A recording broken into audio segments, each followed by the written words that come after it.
If you were to step outside on a clear, dark night and look up at the stars, you would see thousands of tiny points of light scattered across the silent sky.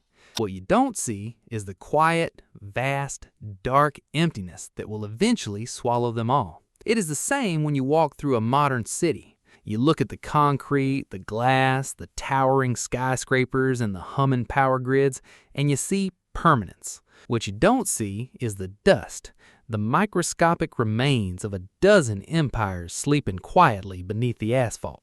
For thousands of years, humans have built monuments to their own eternity. We carve our proud names into stone and pretend that our systems are indestructible. But history is not a straight line ascending into the stars. It's a cycle, a slow, grinding wheel of rise, peak, and inevitable ruin. Every great empire is just a temporary thermodynamic miracle, a brief pocket of order carved out of a chaotic universe. We are not the first to believe we have conquered time, and we will not be the last to find out how wrong we were. Civilizations always collapse, not with a sudden bang, but with a slow, agonizing sigh that echoes across time. The story of collapse begins in the dirt. Between the Tigris and Euphrates, the Sumerians did something never done before. They built the world's first cities. They invented writing, established complex laws, and constructed massive irrigation networks that turned a desert into a lush paradise. For centuries, they thrived, convinced that their gods had granted them dominion over the earth. But Sumer had a hidden, fatal vulnerability. A slow, invisible poison built directly into the water that sustained it. The muddy river water used to irrigate their fields carried tiny, invisible traces of salt. In a hot, dry Mesopotamian climate, water evaporated quickly, leaving salt behind. Year after year, the salt accumulated in a silent, microscopic invasion. At first, wheat harvest began to dwindle. The Sumerians adapted, planting barley, which is more salt-tolerant. But eventually, even the barley died. The fertile cradle of humanity transformed into a white, sterile wasteland. The soil refused to grow, the city starved, and the cradle became a tomb. In the end, Sumer did not fall to bloodthirsty invaders from foreign lands. It choked slowly on its own water, leaving behind only salt and silence. Just north of Sumer, the great Akkadian Empire rose, uniting city-states under centralized rule. King Sargon established the world's first true empire, a military powerhouse controlling trade routes from the Persian Gulf to the Mediterranean. They built massive granaries, created a professional standing army, and standardized weights and measures. They proudly believed their new empire was as eternal as the cold stars. But their collapse was swift and merciless. Around 2200 BCE, a catastrophic climate shift struck the region. A severe, devastating 300-year drought dried up the headwaters of the Tigris and Euphrates.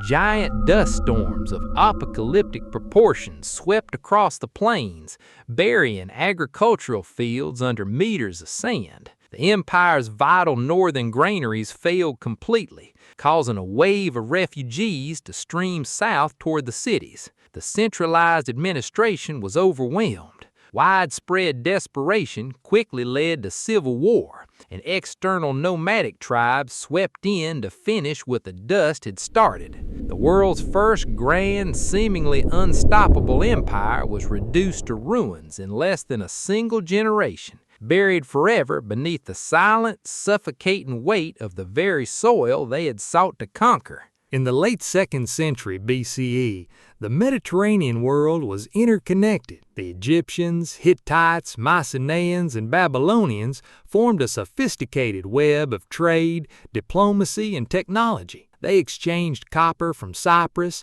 tin from Afghanistan, and gold from Nubia. They were prosperous, advanced, and utterly dependent on one another. Then, in the span of just a few decades, almost all of them vanished. The Bronze Age collapse remains one of the most violent, mysterious chapters in human history. It was a perfect storm of systemic failure. Mega droughts crippled agricultural heartlands, earthquakes shattered palace walls, mysterious raiders remembered only as the Sea Peoples swept across coastlines, burning ports and severing trade. Because these kingdoms were so tightly bound, the fall of one dragged down the next. The dominoes fell in rapid succession. Libraries burned, writing was forgotten, and the region plunged into a dark age of silence and smoke. In the blink of an eye, an entire highly advanced, globalized world of sophisticated kings and merchants was completely erased from history in a single terrifying generation. No collapse looms larger in the human imagination than the fall of Rome. The empire was a colossus, spanning 3 continents, bound by stone roads and iron legions. Rome was the ultimate civilization, seemingly too big to fail. But an empire is a thermodynamic engine. It requires constant expansion and resources to survive. When conquest stopped, the engine began to choke on its own weight. The decay was slow, creeping from the inside out. The soil of Italy, over-farmed for generations, grew exhausted. Currency was systematically debased, turned from silver into cheap copper, triggering economic chaos. Corruption turned the Senate into a theater of blood, where emperors were murdered almost as fast as they were crowned. Then came invisible enemies. Plagues decimated the population, while barbarian migrations, driven by a changing climate, pressured the overstretched borders. By the time the final barbarian king deposed the last emperor, Rome was already a hollow shell, a corpse waiting to be pushed over. It did not fall in a day. It rotted for centuries. Deep in the rainforests of Mesoamerica, the Maya built a civilization of staggering beauty. They mapped the stars with perfect accuracy, constructed towering pyramids, and developed an intricate written language. They managed their jungle environment with sophisticated reservoir systems, turning swamps into fertile farmland. But the jungle is a fragile partner. To feed growing cities, the Maya cleared vast swaths of forest. This deforestation altered the local microclimate, reducing rainfall and raising temperatures. When severe, century-long megadroughts struck the region, the Maya were trapped. Reservoirs dried up and their agricultural systems failed. Kings who claimed to speak to the rain gods lost authority when the skies remained stubbornly blue. War broke out between desperate city-states, fighting over the last drops of water. The great plazas were abandoned to the creeping vines, and a population of millions shrank to a fraction of its size in decades, leaving their massive stone pyramids to stand as solemn, forgotten sentinels, watching silently over an empty, overgrown jungle that once echoed with the voices of millions. Thousands of miles away, on the most isolated piece of land on Earth, the people of Rapanui faced an ecological trap. When Polynesian navigators first discovered the island, it was a subtropical paradise covered in millions of giant palm trees. They established a rich society famous for carving and transporting the massive stone moai statues that line the coastlines. But an island is a closed system. To transport statues, build canoes, and clear land, the islanders cut down the trees faster than the forest could regenerate. By the time the last palm was felled, the island's ecosystem was ruined. Without tree roots to hold soil, rain washed fertile topsoil into the ocean. Without wood, they could no longer build canoes to hunt deep-sea fish or scape. Bird populations vanished, resources plummeted, and society fractured into violent clan warfare. The islanders began to topple the statues they had worked for generations to erect, permanently stranded in a desolate prison of their own making, staring forever out at an empty, indifferent sea. In the humid jungles of Southeast Asia, the Khmer Empire constructed Angkor, the largest pre-industrial city in history. At its heart sat Angkor Wat, a mountain of carved stone representing the cosmic center of the universe. To support nearly 1 million people, the Khmer engineered a hyper-complex water management network, a system of artificial lakes, canals, and embankments that captured monsoon rains and redistributed them during the dry season. For a long time, this made Angkor incredibly wealthy, but over-engineering creates fragility. As the city grew, the water system became too rigid, too complex.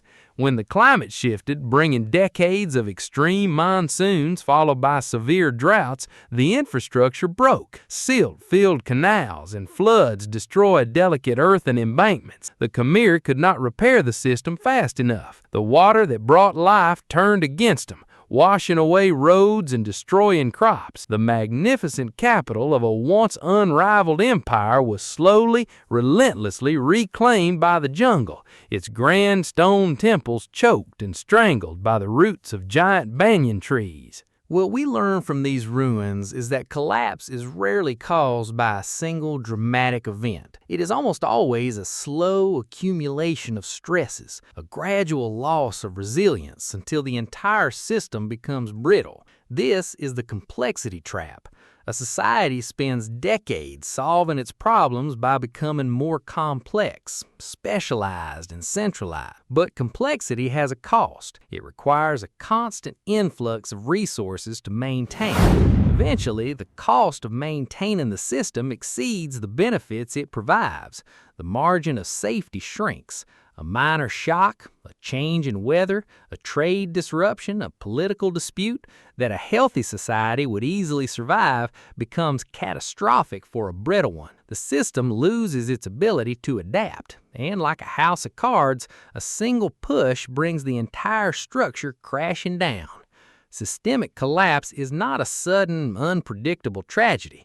It is the natural, math-driven consequence of any complex system that grew too big, too rigid, and too fragile to save itself. When we look back at these fallen worlds with pity and fascination, treating them as cautionary tales from a distant, primitive past, we tell ourselves that we are different, that our technology, our global networks, and our scientific knowledge will protect us from the fate of Sumer, Rome, or Angkor. But our fragile modern global world is built on the very same unstable foundations. We are still entirely dependent on stable climates, fertile soils, and fragile supply chains. In fact, our global connectivity means a collapse today would not be localized to a single valley. It will be global, instantaneous, and total. The ruins of the future will not be stone pyramids. They will be rusting skyscrapers, silent data centers, and plastic-choked coastlines. The Earth does not care about our proud empires, our global economies, or our grand ambitions. It is patient.